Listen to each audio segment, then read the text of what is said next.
PCOS means giving up carbs forever.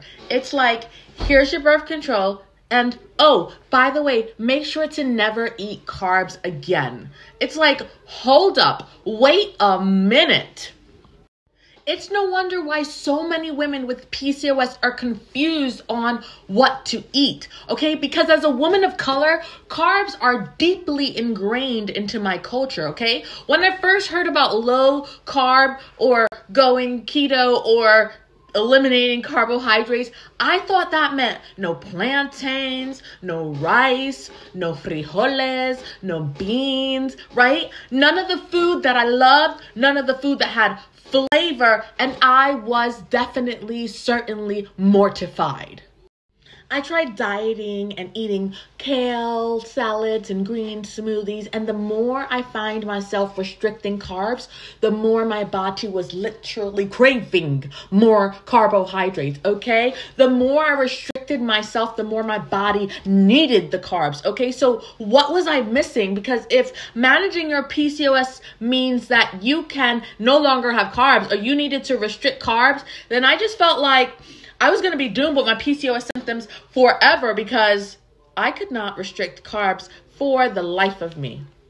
Until I learned that there were a big difference in the two major kinds of carbohydrates, okay? And understanding the difference between the two carbohydrates made a big difference in my ultimate bottom line, okay? Natural carbohydrates. We like these. We love these, okay? These are carbohydrates that we get from natural sources. Think about fruits, right? Think about veggies, right? Think about foods that do not have food labels, okay, nutrition labels, right? These carbs get an ugly name because of their wicked, ugly stepsister, refined carbohydrates. I'll go on about them in a second, right? But back to the natural carbohydrates, right? These are good. We like these. We love these. We need more of these, okay? Now let's talk about the wicked, ugly stepsister. These are known as refined carbohydrates, okay? These are the ones that I'm going to need you to tiptoe around, okay? These are the foods that are chemically engineered to create addictions in the brain, okay? You do not have low willpower, okay? You are not out of control, okay? The very foods that you are eating are chemically engineered to create addictions in the brain, okay? These foods are often stripped of all nutrition. These foods are stripped of all nutritional value, okay? And despite them being the absolute worst food that a woman with PCOS can eat in terms of nutritional value, they often taste the absolute best, okay? And this is at the expense of your blood sugar. This is at the expense of your insulin resistance shooting up out of control, okay? This is at the expense of hormone imbalances, okay? So although the foods are nutritionally have no value, there is a high price to pay for foods that taste good, okay? But wreak absolute havoc on your hormones, okay?